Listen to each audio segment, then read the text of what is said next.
What's up, YouTube? Today we're going to be looking at the Open Great League once again, and the team that we're going to be taking a look at today is very similar to the team that I showcased yesterday, but instead of Shadow Gligar, we're actually running Shadow SCIZOR. And this is also very similar to a team that I showcased in my top teams video, which was Tinkaton, Credilli, Jellicent. This is kind of just a more modern / more fun version of that team, I guess, with Shadow SCIZOR in the lead. You still have a Steel that is not weak to fighting, which is really important when you have Credilli as your safe swap. But overall, the team is very solid. It's an ABC style team. You have a great core between the back two Pokemon as well as the back two Pokemon with the Pokemon in the lead. So that's really important for this team. The sims that you're seeing on your screen now are actually sims in the 2 shield scenario. And the reason I wanted to show that is because that is where SCIZOR shines, as well as Credilli. Jellicent, obviously not as much, but overall very strong here, even though it doesn't look like it. And before we hop into the battles, I wanted to say a special thank you to the Legend Trainer members on this channel. It keeps growing. You guys are absolutely nuts, and I love you. Thank you so much. But thank you to Big Burden, Andrew Pitton, and Moose Achu, the new addition. I appreciate you all. And without further ado, let's hop into some battles. All right away in the lead, we see a Primeape. So you're going to see I play out a lot of these matchups very similarly, and that's because there's very few ways that you can play this team. You either 2-shield for alignment because the core between the back two Pokemon are so strong, or you just 2-shield and try and boost SCIZOR so that it can absolutely sweep in the end game. And that's kind of really important for this team. Especially when the back two Pokemon are both so bulky and they don't really need shields as much. So here we gain alignment. My opponent actually makes a nice catch onto their Clodsire. You'll notice that the first few battles might be a little grainier than normal. Also, I got the boost there, which is absolutely massive. And then I'm able to get the catch onto my Jellicent after a little bit of lag. But yeah, the first 4 battles were actually streamed live when I was doing these battles live. The last 6 or so, maybe 7, are just a continuation of me running this team in the Go Battle League and succeeding quite a bit. So I am able to maintain switch and keep alignment. I also overfarmed quite a bit so that I could make it to the Shadow Ball on the potential CMP tie with my opponent's Shadow Punch, but instead they go for the extra and they get the full farm down. In comes my Credilli, and all I have to do is get into Night Slash range, because I have a Night Slash loaded on my SCIZOR and I can always snipe. So all I have to do here is take a couple charge moves. It looks like my opponent might not be an Ice Punch because they go double Shadow Punch here. But as soon as this Rock Tomb connects, I know this game is over because they're going to be in Night Slash range, so I can combo play. That actually puts it really, really low. And we are able to combo. Night Slash coming through, picks up the knockout on the Dusclops. We are able to take the win. Okay, into the next match, we've got Toxapex. This has been an awkward lead because both of our fast moves are resisted. Theirs is actually double resisted, where ours is only single resisted on the water typing of Toxapex. But we also have a pacing advantage in this matchup. The only problem is we are way classier. So you're going to see Brine is a bad move. I decided to let it go. In comes a Gastrodon. So my opponent is already double water. But the 2 water Pokemon they have share no weaknesses, so not too bad here. They do bait out my Credilli, and because I'm on Acid and Rock Tomb, this matchup is a little bit awkward, but I don't see any point in baiting here. I did shield the first, and it ended up being a Water Pulse, not the Earth Power from my opponent. Now the Toxapex comes back in. I'm able to make it to another Rock Tomb, and my opponent does let that go.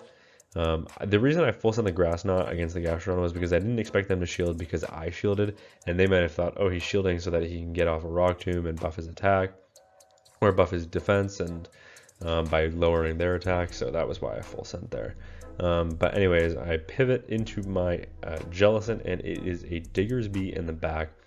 Diggersby, of course, will shield the first because they're going for a Scorching Sands debuff, and they actually get it on their very first Scorching Sands. So now I'm going to overfarm here because I don't really want to throw this debuffed energy, but the switch timer is not going to be up quite yet. So I'm actually going to under tap the move. I'm already at 100 energy, so no point in going for good timing there. That connects, and now I can pivot, reset, I bait out the Toxapex, but their fast move is double resisted. I'm able to get the full farm down, come out with a Trailblaze, and my opponent just resigns the match. SCIZOR into Credilli. This is a fantastic lead. The opponent stays in for a little bit, and then they come in with Drapion. And the only problem with Drapion is it's a little bit awkward for the two Pokemon in the back. Obviously, Hex and Acid are both resisted, so I have no fast move pressure in the back, and I only have neutral Rock Tombs and neutral Surf. So I decided to actually stay in this matchup.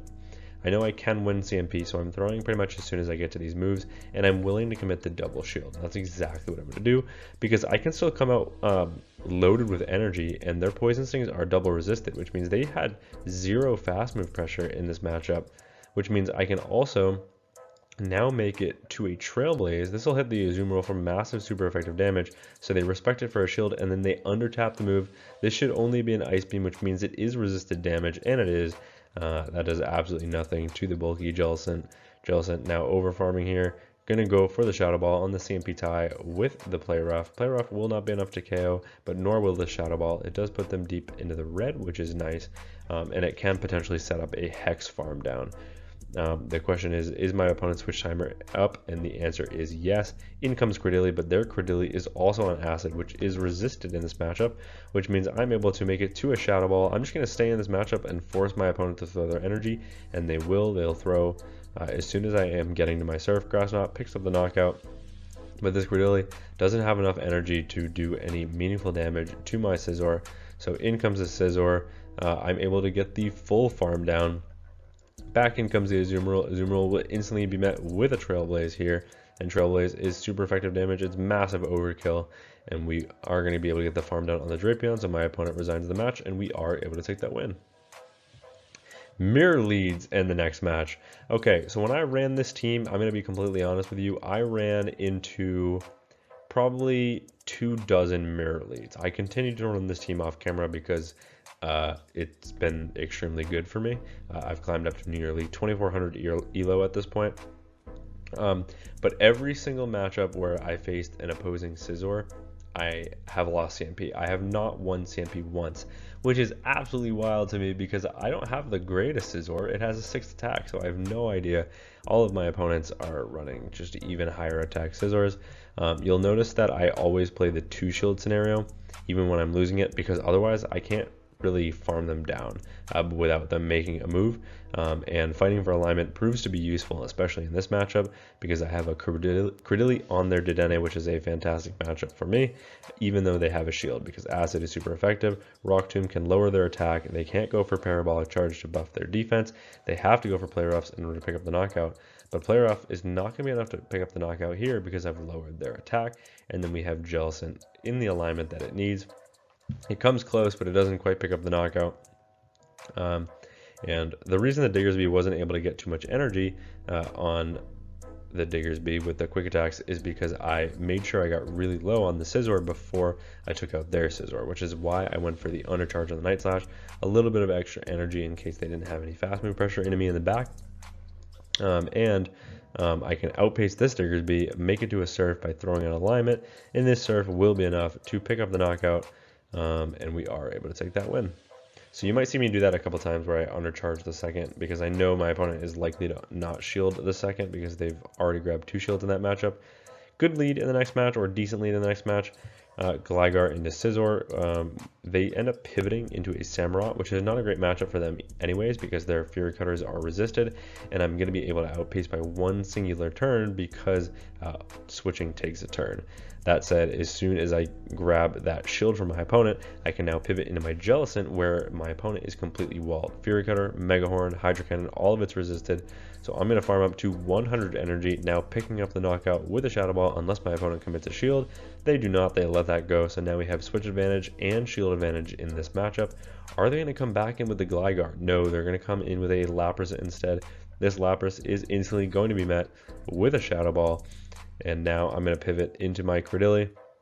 Credilli ends up baiting back out the Gligar, which is nice because now I can start debuffing this Gligar with these Rock Tombs, lowering their attack and saving all of my shields for SCIZOR. Because if I have a 2 shield SCIZOR in this endgame, I think there's very little chance that my opponent has to win this game.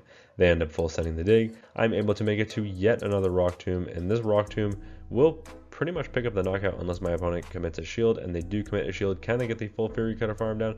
My opponent doesn't think so, so they do end up throwing their energy, which is fantastic. Aerial Ace will pick up the knockout, but in comes the SCIZOR.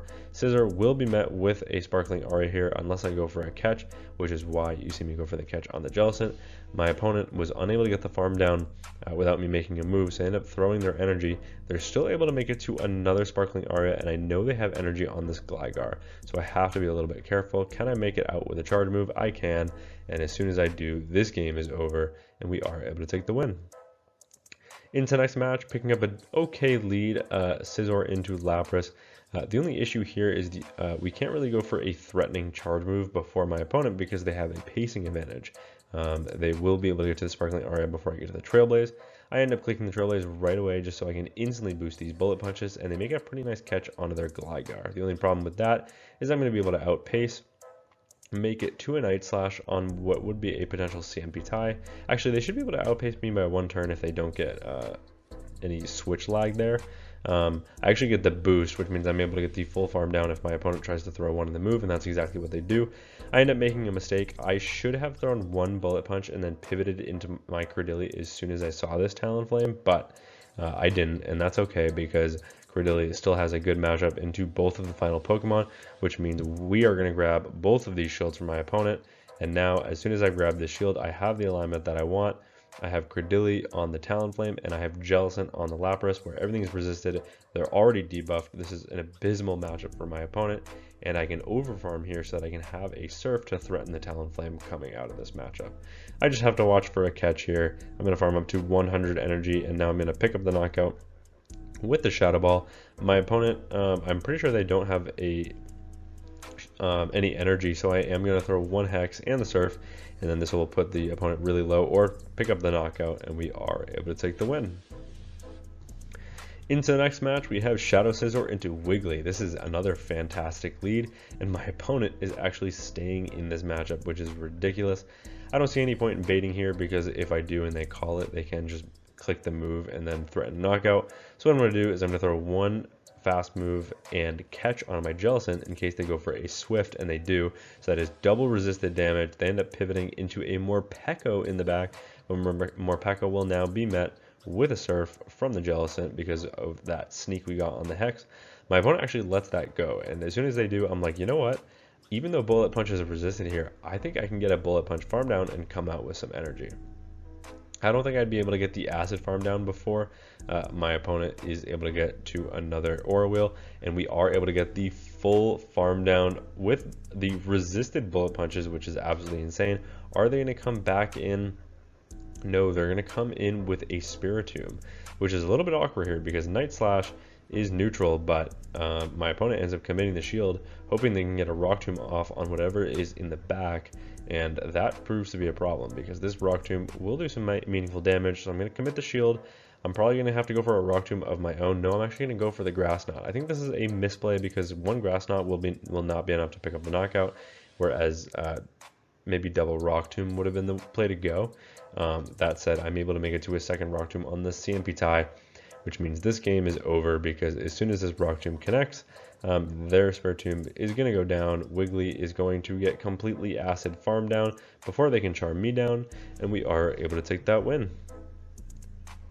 Into the next match, we have Shadow SCIZOR into Talon Flame. This is a terrible lead, so I'm going to throw one Bullet Punch, pivot into my Credilli to defer the Incinerate, and the opponent ends up trying to go for a Rock Tomb catch onto their Steelix.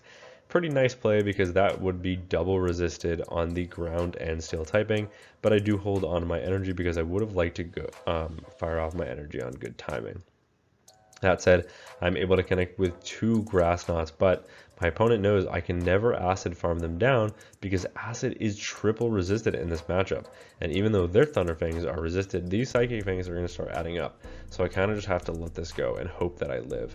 I do end up living it, so now I can undertap the move, just go for the Grass Knot. This will be enough to pick up the knockout, and my opponent actually lets that go, letting me flip switch just for some extra farm on the Marowak. And that actually proves to be an issue because SCIZOR can come back in and I can outpace because I threw that one bullet punch.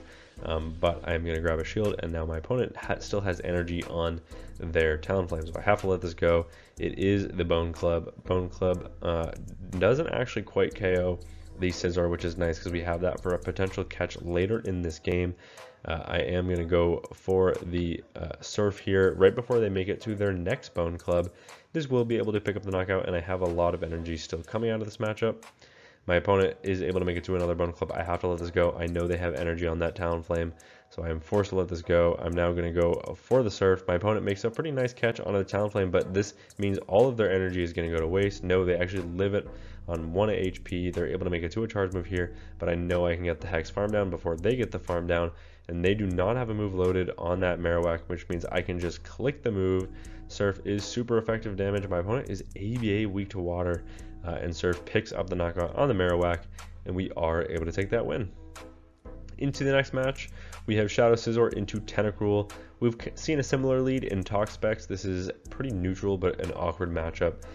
We do have very similar pacing to the Tentacru, so we can go for the Trailblaze on the CMP tie with their Scald. This will boost our attack, but they have the potential to lower my attack with a Scald. The thing is, now that we've boosted our bullet punches, they actually do get the debuff here. They can pivot into their Gastrodon. I'm going to farm up to the Trailblaze, and now I'm going to bait with a Night Slash. Night Slash does grab a shield. Can I make it to a Trailblaze? It's going to be close. My opponent thinks I can, so they're going to shield. I'm going to shield right back because I think after that Bullet Punch goes through, I will have enough for the Trailblaze, and I do. And that is absolutely massive because Trailblaze is double super effective damage. Does my opponent respect the damage? They do. And unfortunately, I don't have any fast move pressure into this Gastrodon. I do get 1 turn lag on bring in. I got it in the last match too against the Marowak. It's just pretty typical at this point. They are able to connect with an Earth Power. I'm just watching for the catch. They do not go for it, which means I can pick up the knockout with the Grass Knot, and now I have Jellicent in the back, ready to sweep this end game. But it's a Credilli, and that seems like it's going to be an issue. My opponent ends up getting 1 turn lag of their own, which means I'm going to throw on a bit of different timing just to compensate for that. I end up going for a Rock Tomb catch when they got to the back-to-back moves, but I was unsuccessful, which means now my opponent is able to connect with a Grass Knot, and they're already at another Grass Knot, so unable to get that catch. But this forces them to throw their energy, and now all I have to do is overfarm in this matchup. I'm going to throw right before the Tentacru is able to make it to another charge move, and because they're on Bullet Seed and they do not have the fast move pressure, all I have to do is outpace. I can still throw in good timing. There's no point in going for the Rock Tomb here. You should go for the Grass Knot because Grass Knot is a harder hitting move, but Rock Tomb is still enough to pick up the knockout, and we are able to take that win.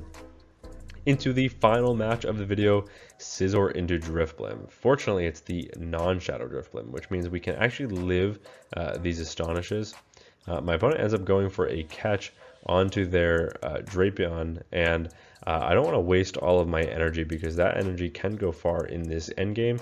So I'm actually going to pivot into my Credilli, knowing I can live a charge move. I can probably live 2, even though they get the defense fall. Yeah, 20%, right? Nerfed, by the way. They still get the defense fall literally every single time. It's absolutely nuts. The RNG on Crunch still feels like it's way over. Even when it was like 30, I felt like it felt more like 70, and now that it's 20, it feels like 50. I don't really get it.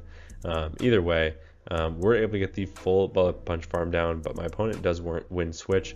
But then they come in with a Diggersby, and now Diggersby is going to be met with super effective Trailblaze, and that does about 50% to the Diggersby. I'm going to overfarm here. Now I'm going for the Night Slash bait because I expect my opponent does not want to completely throw away their Diggersby, and they do not. They commit the shield. I could have thrown the Night Slash right away once again, but they would have lived it, I think, even with the boost. So I end up going for the extra. Can I get the full farm down? Looks like not quite. So going to go for the Night Slash on a potential CMP tie with the next Fire Punch. My opponent lets that go. Back in comes the Drifblim. Drifblim is instantly going to be met with another Night Slash. This is super effective damage, so they have to commit the shield, and now in comes Jellicent. Jellicent can just shield a Shadow Ball here, or an Icy Wind bait. We should be able to outpace because they're on Astonish. It is the Icy Wind bait, but that's okay. All I have to do is make it to a Surf. Surf is neutral damage, and Drifblim is fairly glassy, so that picks up the knockout, and we are able to take that win. And here is me claiming the 5-0 set to end that end game, or end that last game. So yeah, this team obviously was super strong for me. I've climbed roughly 200 elo with it. There is a couple tricky lines that I've seen around, one in particular by Home Slice Henry with Greninja that can be a little bit difficult, but I've actually played that matchup a couple of times, so I now know how to beat that team. Yeah, this team has been very strong for me. I love the back line. SCIZOR is of course very, very strong, especially with shields. Like, this thing is an absolute menace, but this team is not uncore breakable, so just be wary of that. But yeah, that's gonna be it for me from this video. Thank you all so much for watching, and until next time, peace.